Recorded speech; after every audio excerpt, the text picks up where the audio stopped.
علی رسولہ الکریم اما بعد فإن خیر الحدیث کتاب اللہ وخیر الہدی ہدی محمد صلی اللہ علیہ وسلم وشر الامور محدثاتها وکل محدثۃ بدعہ وکل بدعۃ ضلالہ وکل ضلالۃ فی النار اما بعد۔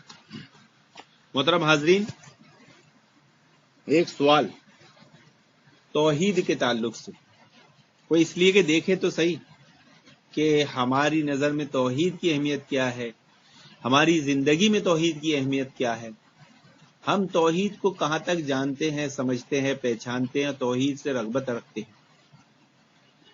کہ اللہ ہر چیز کی ایک نسبت ہوتی ہے، ہر چیز کی ایک نسبت ہوتی ہے۔ تو ہم اہل توحید ہیں، ہم توحید والے ہیں، تو اللہ تعالی کی نسبت کیا ہے؟ ہر ایک مسلمان کو بات معلوم ہونا چاہیے کہ اللہ تعالی کی نسبت کیا ہے، ہم اس کی طرف کیسے نسبت کریں گے کہ ہم اللہ والے ہیں، کیا ہونا چاہیے؟ یا ایسا کرتے ہیں آج سب مل کے 1/3 قرآن پڑھتے ہیں، یہ درس کو چھوڑ دیتے ہیں، کر لیں گے؟ 1/3 قرآن پڑھ لیں گے ابھی؟ تو چلو نکالو، شروع کرو۔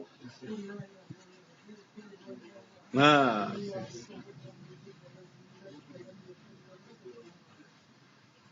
تو یہ سورہ اخلاص اللہ تعالی کی نسبت، اللہ کی نسبت کیا ہے؟ اس کی بڑی اہمیت، فضیلت، اس کے فضائل تو ایسے بہت بیان کیے جاتے ہیں، لیکن اس کی فضیلت میں 2 حدیثیں ایسی ہے جو صحابہ کے عمل ہے کہ ایک صحابی جب بھی اپنی قرأت ختم کرتے تو آخر میں قل هو اللہ احد سورہ اخلاص ضرور پڑھتے نماز میں احناف کیا پڑھی جاتی ہوگی پتہ نہیں، ہمارے ہاں تو ہوتی ہے، میں تو ہر 8-10 دن 15 دن میں جب بھی فجر میں ہوتا ہے تو ایک بار سورہ اخلاص ضرور پڑھتا ہوں۔ آپ کیا پڑھی جاتی ہے؟ ایک سورہ پڑھ لیے نماز میں، سورہ فاتحہ کے بعد ایک سورہ پڑھ لیے اور اس کے بعد ایک سورہ اخلاص پڑھے، نہیں ہوتی نا؟ بڑی خطرناک بات ہے، جبکہ صحابہ کا عمل۔ اب ان سے پوچھا گیا تم ایسا کیوں کرتے؟ صحابی سے پوچھا گیا، اللہ کے نبی صلی اللہ علیہ وسلم نے پوچھا تم ایسا کیوں کرتے تھے؟ تو کیا کہا کہ مجھے اس سے محبت ہے۔ تو اللہ کے نبی صلی اللہ علیہ وسلم نے کیا فرمایا؟ اللہ تعالیٰ بھی تو اس سے محبت ہے۔ اور ایک صحابی کا تو الگ ہی معاملہ تھا، وہ کیسے نماز پڑھتے تھے کہ وہ سورہ فاتحہ پڑھتے تھے، پہلے سورہ اخلاص پڑھتے تھے ہر رکعت میں، انصاری صحابی تھے، اور بعد میں کوئی دوسری سورہ ملاتے تھے۔ تو مسجد کے مصلیان نے اعتراض کیا، یا تو آپ سورہ اخلاص ہی پڑھا کرو یا بعد والی کوئی پڑھا کرو۔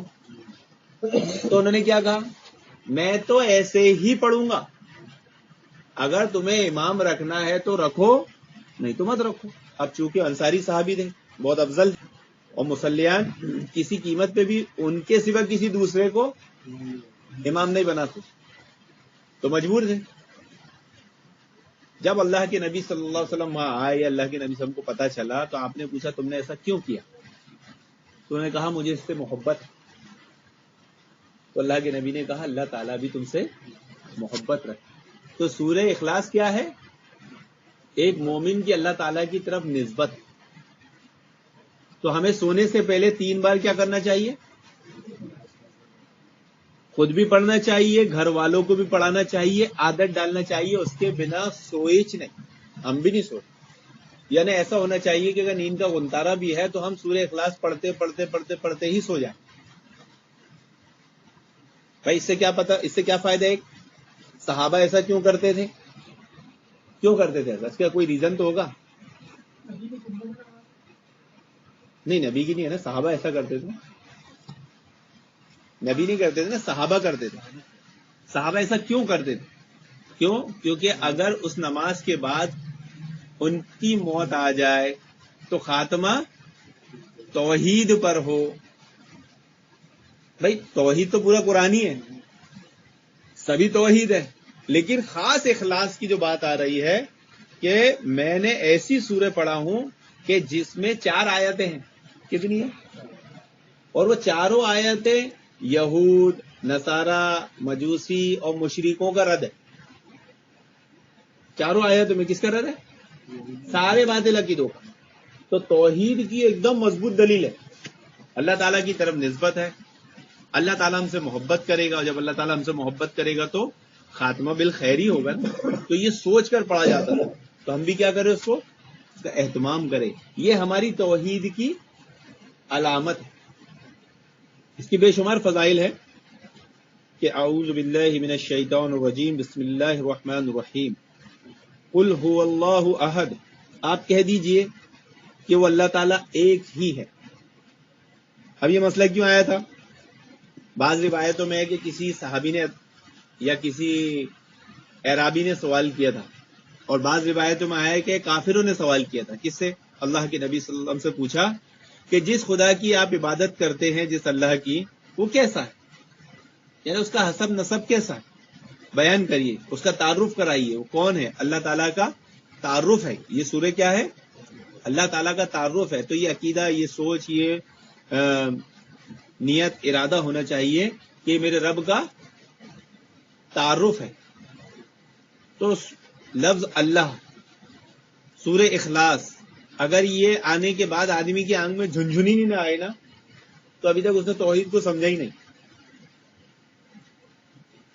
توحید کی چاشنی، توحید کا مزہ اسے آیا ہی نہیں.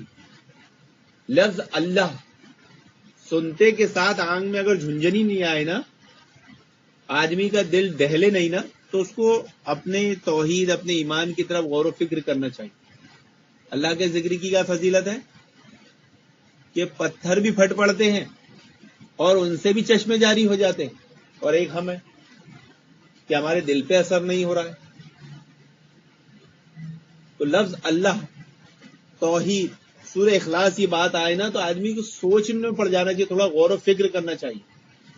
اگر میں شروع میں یوں کہتا کیا سورہ اخلاص کی تفسیر بیان کریں گے، کون کون بیٹھے گا، تو آدمی فوراً بور ہو جاتا.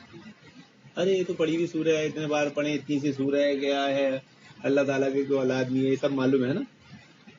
کہ توحید ہے، توحید کو سمجھا نہیں آدمی، بلکہ اچھا سورہ اخلاص کی تو سارے کام دھندے چھوڑ کر وہ، کیونکہ توحید سے محبت ہونا یہ کلمے کے تقاضوں میں. اور کیسی محبت ہونا؟ جیسے دنیا کی زیب و زینت سے محبت ہوتی ہے، دنیا کی رنگینیوں سے، دنیا کی فیسلٹیاں، اگر ہمارا کار، گھر، بنگلہ، بائک، یہ وہ انعام میں آ جائے، موبائل آ جائے، تو کیسی خوشی ہوتی ہے. اس سے زیادہ خوشی ہو کس بات پر؟ کہ میں توحید سن رہا ہوں، میں توحید سنا رہا ہوں. تو یہ سورہ جب بیان کیا گیا کہ ان کا حسب نسب بیان کیجیے، تو اس کے جواب میں یہ سورہ نازل ہوئی. یعنی ان کافروں کے جواب میں یہ سورہ نازل ہوئی.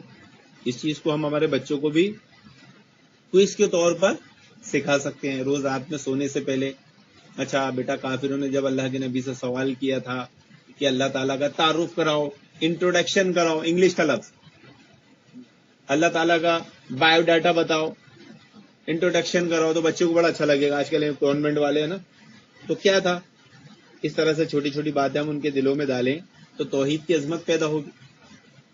ورنہ آج کل بچوں کیا ہے کہ وہ پورا نورانی قاعدہ پڑھ لیا اور سے توحید کی ABCD پوچھے گا تو نہیں معلوم. ہونا کیا چاہیے تھا کہ پہلے توحید معلوم. تو انٹروڈکشن کے طور پہ بھی یہ بات کو ہم پیش کر سکتے ہیں.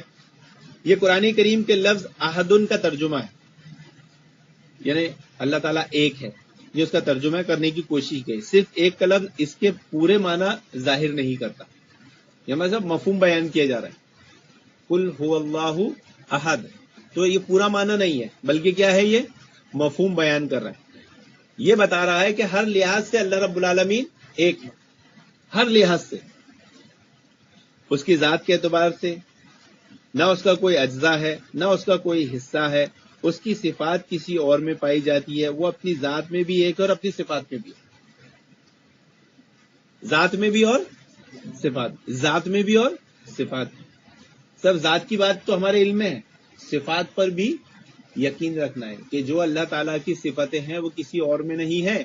کسی اور میں مانے تو کیا ہو جائے گا؟ علم غیب. یہ کس کی صفت ہے؟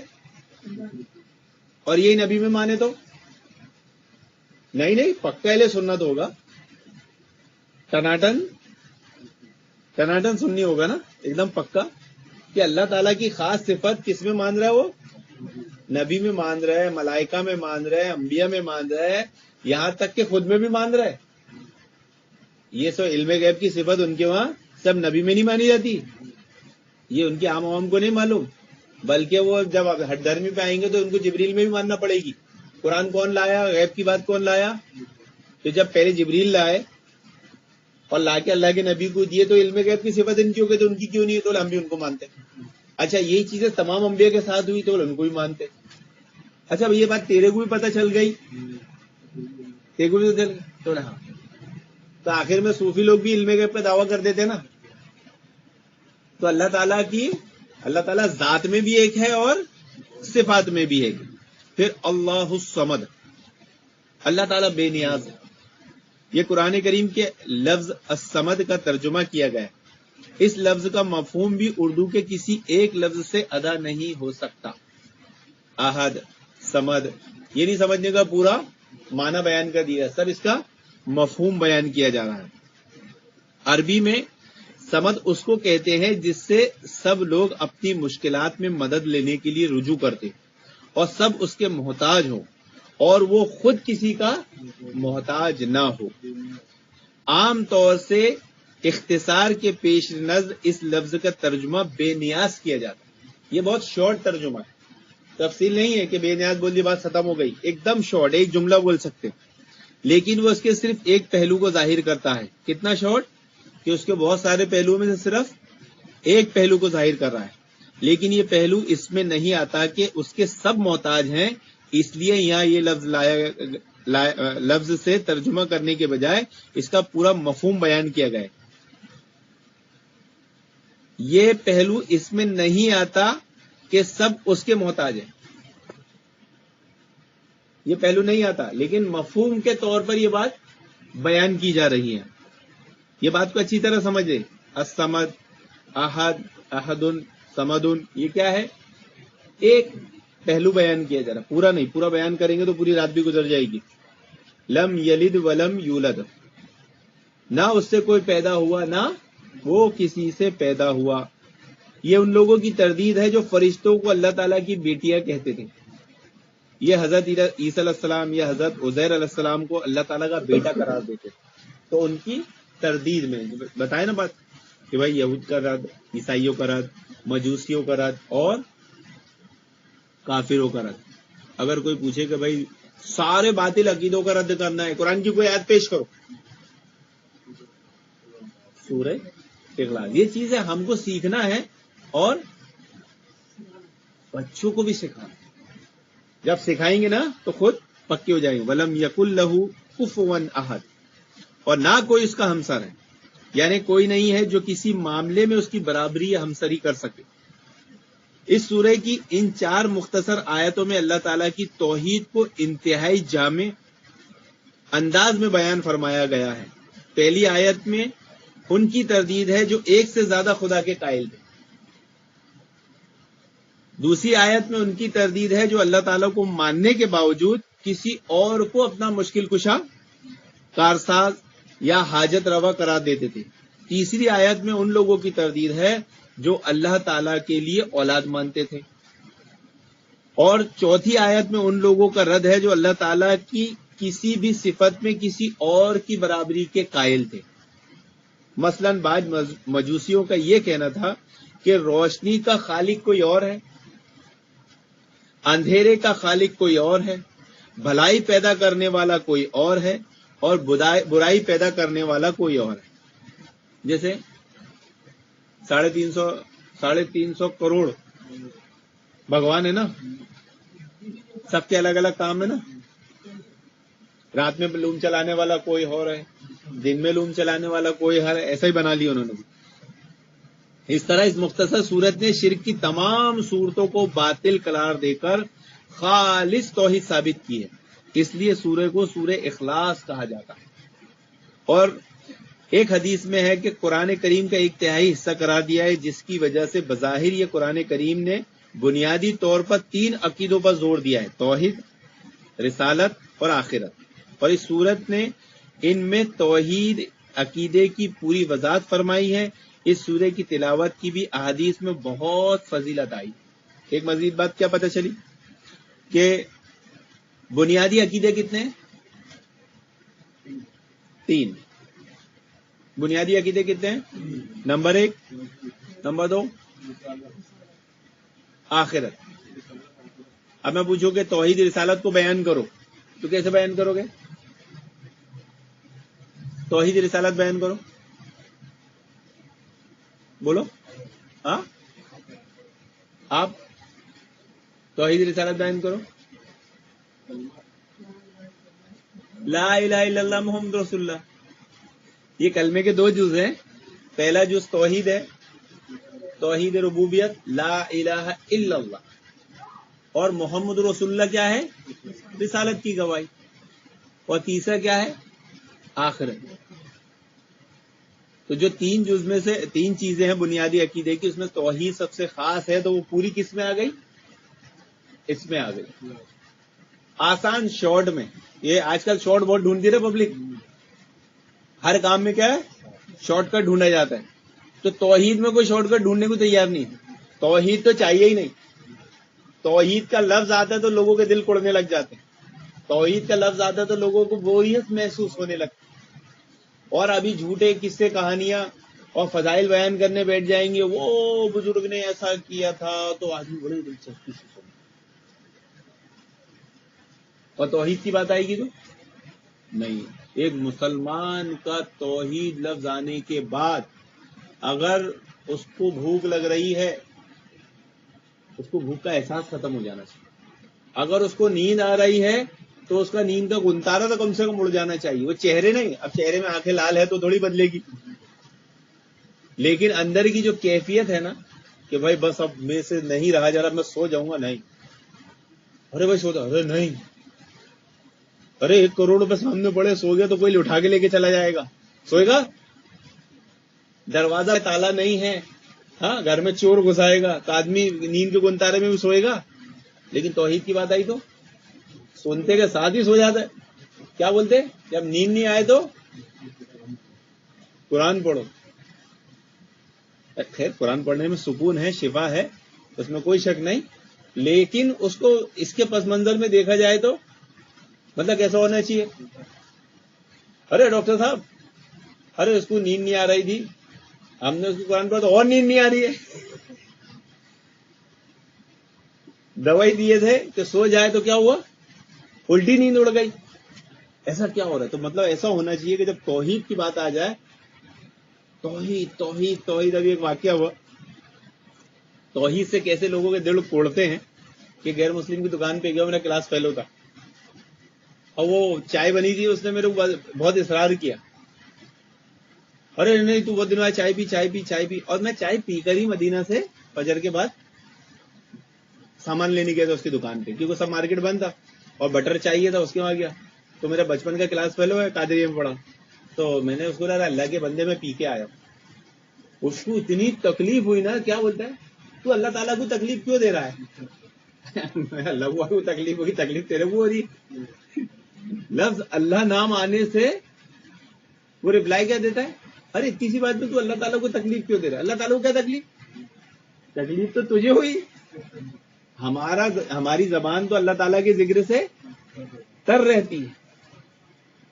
تو توحید ایک ایسی چیز ہے کہ توحید لفظ آتے کے ساتھ ہی اگر آدمی کا دل کوڑ جائے تو اسے اپنے ایمان کی خیر منانا چاہیے، کیونکہ توحید کے ذکر سے دل کن کے کوڑتے ہیں؟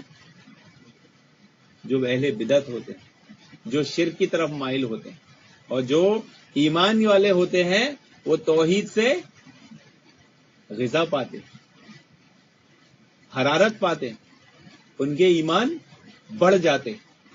تو ہمارا ایمان بڑھا کہ نہیں؟ کیا کرنے کا ہے؟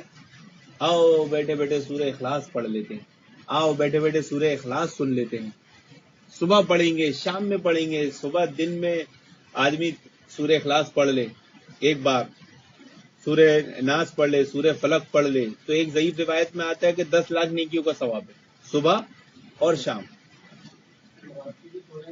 رات تو ہے ہی سونے کے ٹائم پہ 3 بار پڑھنا ہی ہے، وہ تو ہے ہی، فلق و ناس بھی ہے، لیکن سورہ اخلاص کا بھی ہے۔ کیا ہے سورہ اخلاص کا؟ میرے کو فضیلت ذہن سے نکل رہی ہے کہ رات میں جو سو کے پڑھتا ہے واجب ہو گئی ایسی کوئی روایت ہے کہ جب انہوں نے سورہ فلق پڑھی تو بولے واجب ہو گئی۔ بولے کیا واجب ہوئی؟ بولے جنت واجب ہو گئی۔ تو اللہ رب العالمین سے دعا ہے کہ اللہ رب العالمین ہمیں توحید کے تقاضوں، توحید کی اہمیت کو سمجھنے کی نیک توفیق عطا فرمائے۔ اللہ تعالیٰ کی نسبت کو یاد رکھنے، محفوظ رکھنے، سمجھنے سمجھانے کی نیک توفیق عطا فرمائے کہ سورہ اخلاص کیا ہے؟ اللہ تعالیٰ کی طرف نسبت ہے۔ ہماری نسبت کس کی طرف ہے؟ تو اس کو سمجھنا بھی ضروری ہے اور اس کو ہمیشہ ذہن نشین رکھنا بھی ضروری ہے، کیونکہ رکھنے کا کیا فائدہ ہے؟ کبھی بھی ہم اس کے ذریعے دعوت کا کام کر سکتے ہیں۔ کسی ایک غیر ایمان والے کو یا ایسے شخص کو جو غفلت کی زندگی جی رہا ہے اسے توحید کا درس دے سکتے ہیں، توحید سمجھا سکتے ہیں، توحید سمجھ سکتے ہیں، توحید سکھا سکتے ہیں، اور یہ یقین رکھ سکتے ہیں کہ اللہ رب العالمین ہم سے محبت کرے۔ آج سب سے بڑا مسئلہ کیا ہے؟ آدمی گمان میں ہے یا تردد میں ہے کہ اللہ تعالیٰ میں سے محبت کرتا ہوگا کہ نہیں۔ دنیا میں شرک کیسے ہو رہا ہے؟ آج لوگ شرک کس بنیاد پہ کرتے ہیں؟ ارے ہم تو بہت گناہ گار ہیں، اللہ تعالیٰ ہماری کیا سنے گا؟ یعنی اللہ تعالیٰ ہم سے محبت کرتا نہیں تو سورہ اخلاص پڑھنا بھائی، سورہ اخلاص پڑھ، سورہ اخلاص سے محبت کر، اللہ تعالیٰ محبت کرے گا نا۔ وہ کرنے کو تیار نہیں ہے، پھر وہ کیا ہے؟ ایک نیا راستہ، نہیں وہ بابا وہ بزرگ کے پاس جائیں گے، ان کو راضی کریں گے، وہ ہمارا وسیلہ لگائیں گے، پھر اللہ محبت کرے گا۔ جو سیدھا سیدھا ہے اللہ تعالیٰ کس سے محبت کر رہے ہیں وہ طریقہ نہیں، ایسا کھائیں گے۔ کیسا کھائیں گے؟ ایسا سیدھا نہیں کھائیں گے، کدھر سے کھائیں گے؟ اور جائیں نہیں بننے والا منہ میں۔ اللہ رب العالمین سے دعا کہ اللہ رب العالمین ہمیں صراط مستقیم کی نیک توفیق عطا فرمائے، توحید سیکھنے سمجھنے، اس کے تقاضوں کو سیکھنے سمجھنے، ان کو پھیلانے کی نیک توفیق عطا فرمائے، توحید سے محبت کرنے والا بنائے، توحید سے محبت کرنے والا بنائے، توحید سے محبت کرنے والے بنائے، توحید کی معرفت ہمیں عطا کرے، توحید کی معرفت ہمیں عطا کرے، توحید کی معرفت ہمیں عطا کرے، آمین یا رب العالمین۔ وآخر